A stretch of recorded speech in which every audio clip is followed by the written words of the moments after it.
This is The Attraction Factor with Pam Thomas on Empower Radio.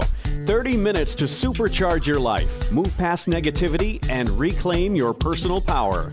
Now, here's your host, Pam Thomas on Empower Radio. Welcome to The Attraction Factor. And our topic today, time stewardship. Are you making the most of your 24 hours?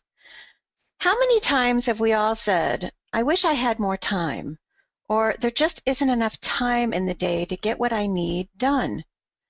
Our guest today, certified professional business coach Jennifer Zock, will be joining us shortly to share with us ways to make the most of the hours we do have. But before I bring Jennifer on, I'd like to share with you the attraction factor tip of the week, and that is stand out. Imagine trying to wear shoes 2 sizes too small. Comfy, right? Not. When we try to be something we're not in order to fit in with someone else, that's exactly what we're doing. Squeezing ourselves into something that's not comfortable, that's not a good fit. I have to tell you, there will always, always, always be people who love you just as you are. So stand out. Stand out by sharing your amazing qualities, your personalities, your skills, and your characteristics. Hey, if you snort when you laugh, embrace that snort. It's part of who you are. If you love to tell jokes and make others laugh, do that. If you cry during sappy commercials, well, that's not a sign of weakness, so cry, knowing that there are probably many others who do the exact same, me included. Remember, you can't control what others think, so try not to let their potential thoughts keep you from being who you are. And now it is my sincerest pleasure to introduce to you Jennifer Zock. Jennifer is an ICF certified professional business coach, and she's the owner of Zock Coaching. I've known Jennifer for years, and I have to tell you, she has a knack, a true knack for bringing creative solutions to everyday situations, such as making the most of our time, so that we can follow our passion and be our very best selves. Jennifer, it is so great to have you here. Thanks for being with me today. Hi, Pam. Thank you so much for having me. It's a privilege to be a guest on your show. Oh, I am really excited. I know this is a topic that is really important to you, and actually, I know it comes from a new program that you recently launched with the exact title of Time Stewardship. Are you making the most of your 24 hours? I'm curious, though, how did you become interested in this topic and making the most of your time each day? Well, I became interested in this topic because there are just so many things that I want to do and to accomplish. And however, like all of us, I must work within the boundaries of 24 hours.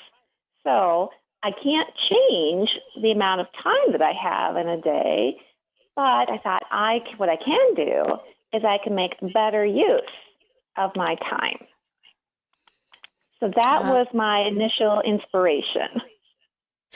Awesome, and I know we've talked about this before, how it would be so great to have 48 hours in a day, and granted, we'd probably all be very tired at the end of that 48 hours.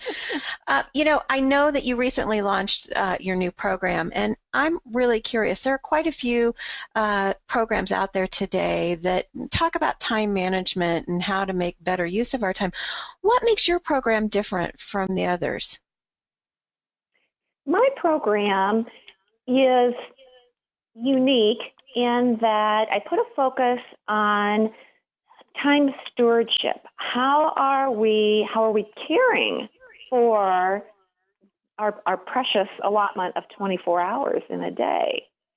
And paired with that, I have people assess what their values are.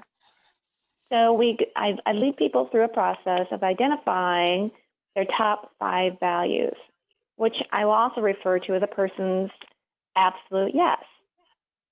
And then teach people then to schedule their time around how that their calendar be a story of those values. Because those values are what are empowering people. And the absolute yeses will take care of the no's in a person's life. And just by making that a daily practice, it creates awareness to where a person is spending their time and their energy. And once we have awareness, we can create change to really be living and having our calendars be a story of what's most important to us. That's awesome.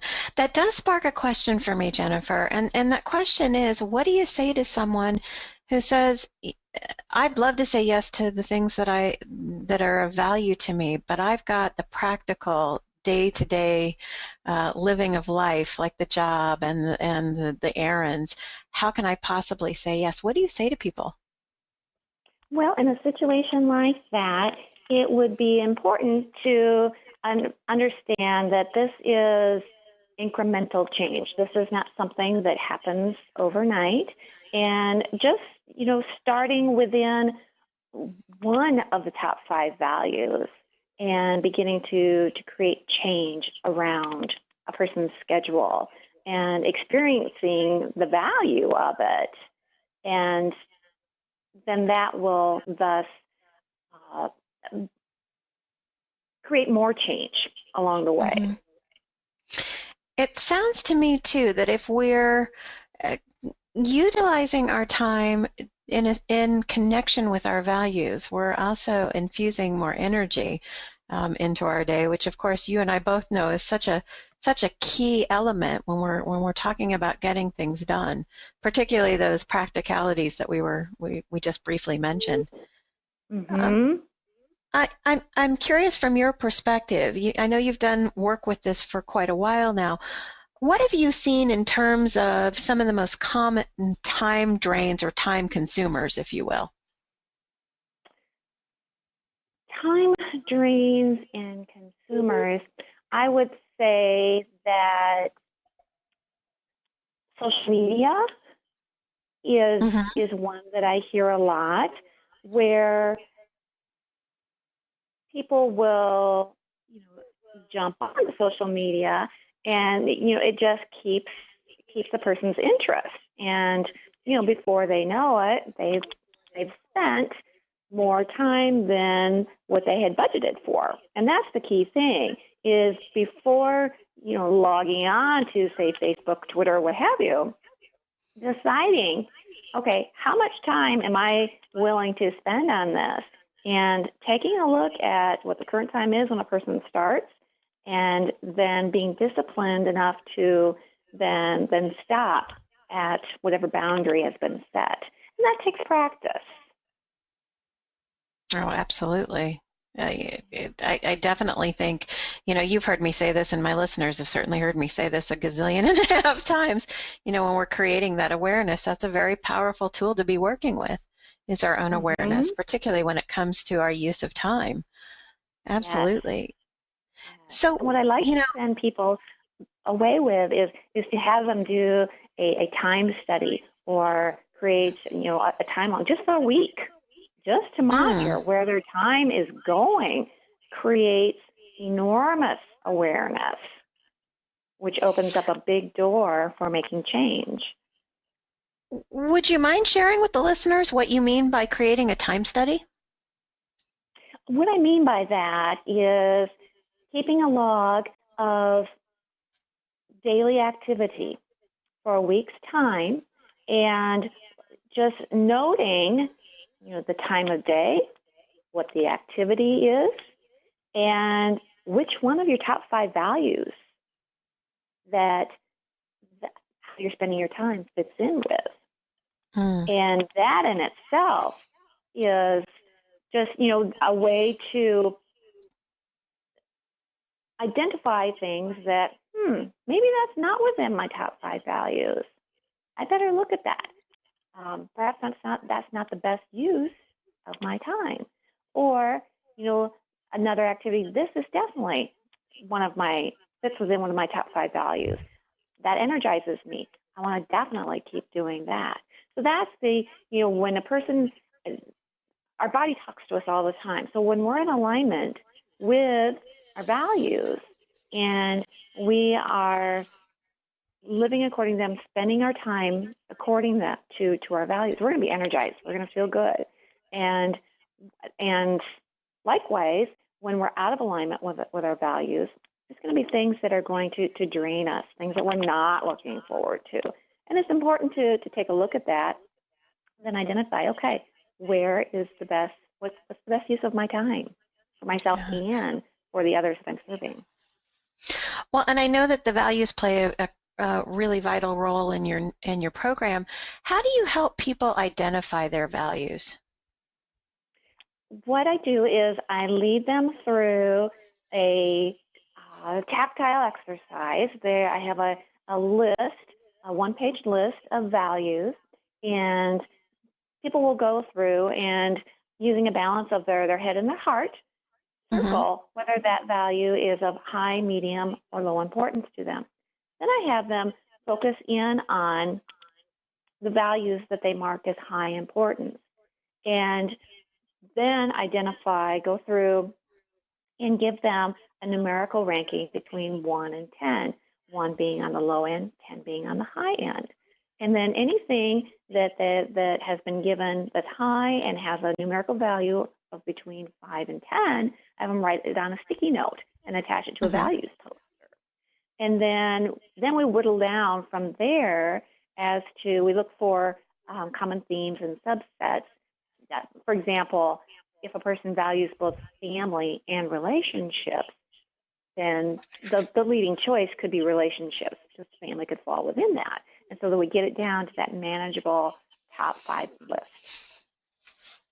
Oh, that sounds like a great exercise. And I, again, we're back to that creating awareness. And in line with that, what are some signs that we can all look out for when it comes to depletion of our time? Depletion of our time is, looking for just that feeling of being drained. That feeling of, whatever's on the calendar, of not looking forward to it. Yeah, those are definite depletions, particularly if you've got things on your calendar that you're not looking forward to. Absolutely. When we're talking about depletion of time, in relation to the values piece, with your program, what are you seeing in terms of a result as far as, is it minimizing the depletion of that feeling of depletion of time? I'd love to hear some success stories. Oh, sure. I gave a class recently, and one woman in particular comes to mind. She just, going through that process just created a lot of clarity for her. And thus she just is saying she feels very empowered now and very clear about where she wants to go with her business and the customers that she wants to serve. And she had a recent kind of challenge come up with whether to, keep building her business, or because she was called for an interview to take another job. Well, she kept those top 5 values in focus when she went through the interview process, and as she was reflecting upon that and deciding what she needed to do, and she stayed true to her values, and she felt really good about that. So she has chosen to continue on building her business. But without that clarity, it would have made the discernment process a lot more difficult for her. Oh, that's excellent. And it's always great to hear when people are actually doing things that they feel are in alignment with who they are. And you and I have both done work with people around living, as cliche as it sounds, living their best life, and creating that time and creating that space to do just that. again, I know that we, in this work, we deal with folks who don't feel it's absolutely possible. And so if you could offer maybe 3 top tips that would help someone get over that resistance or those hurdles, what would your 3 top tips be? I guess the first one that comes to mind is believing that you're worth it. Mm-hmm. And the second tip would be open to the possibilities. Exploring what powers you, what are your values? And the third is, believing that you don't have to do it all at once, that small changes lead to big results.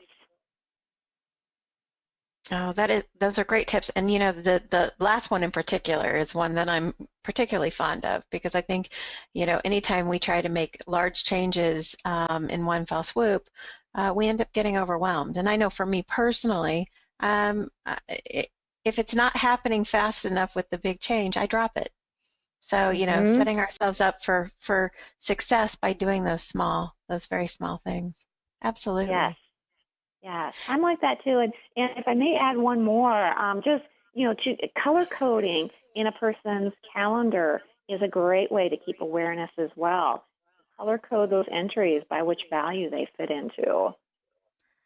Oh, fantastic. So basically, once you have your values and you're really set and clear on what your values are, assign a color to them? Is that what I'm... Yes. And then that becomes a daily practice of awareness. Oh, that's fantastic. That's absolutely fantastic.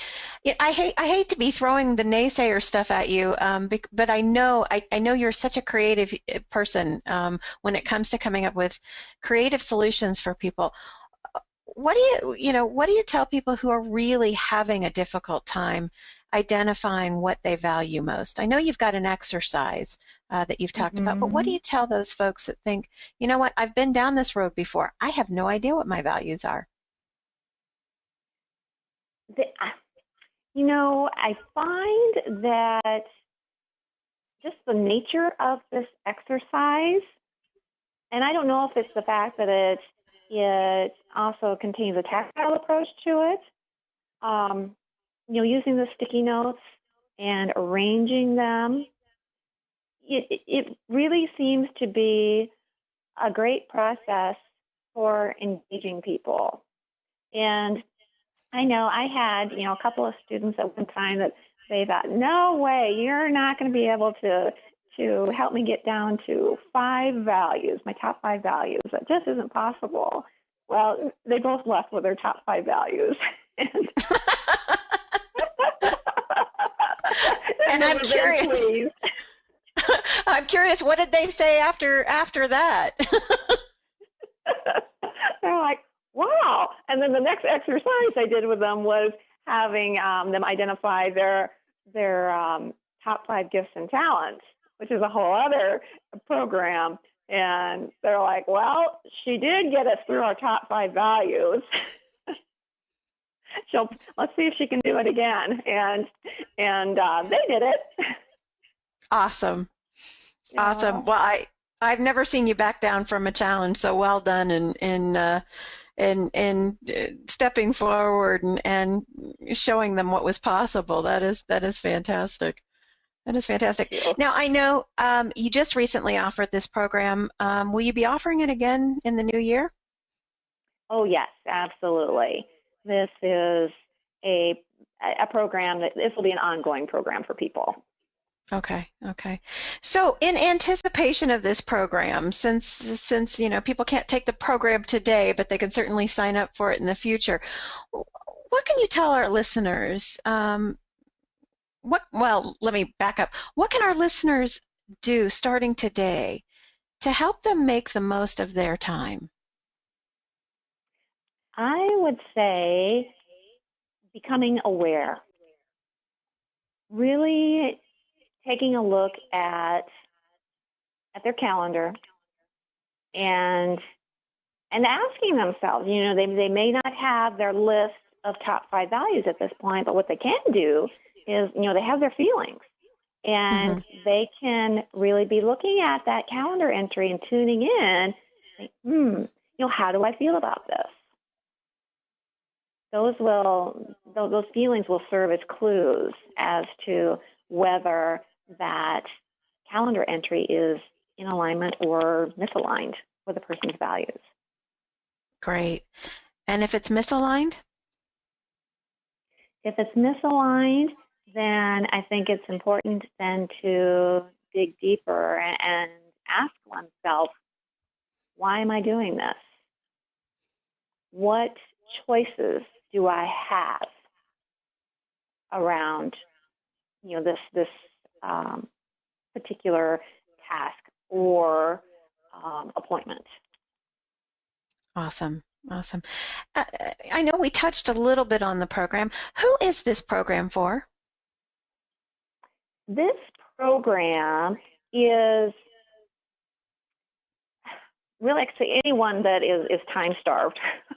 And that is a lot of folks. I run into that a lot. People that are time starved, they're bankrupt on their time. It's in the classroom where I teach, it's primarily for the micro business owners. Those are they're the passionate entrepreneurs, people with businesses where they have 0 to 5 employees, and they're really, really stretched for time, and so it's at the utmost importance to them and their business that they are making the best use of their 24 hours. Oh, fantastic. I could also see this really benefiting people who are just now thinking about starting their own business and are maybe in the corporate setting and wanting to make that transition. What a great foundational piece to get them started. That's awesome. That's awesome. Yeah, because that'll set the tone for their business, because the values then get incorporated into the business mission statement. Oh, and what a wonderful way to create that awareness so that you're moving forward in a way that is in alignment with who you are and growing your business to kind of match who you are as opposed to. Yeah, awesome. How can people get in touch with you? They can get in touch with me by calling 319-202-1027 or emailing me at Jennifer@ZockCoaching.com. And folks, for those of you who are interested, you can also visit Jennifer's website at ZockCoaching.com. That's ZACH coaching.com. Is that correct, Jennifer? Yes, you got it. That's awesome. Correct. Awesome. The link is also on the promo page for this show, so by all means, feel free to visit that. That will be up when the recording is up as well, so I encourage everyone to jump on over and click on that link and visit Jennifer's website.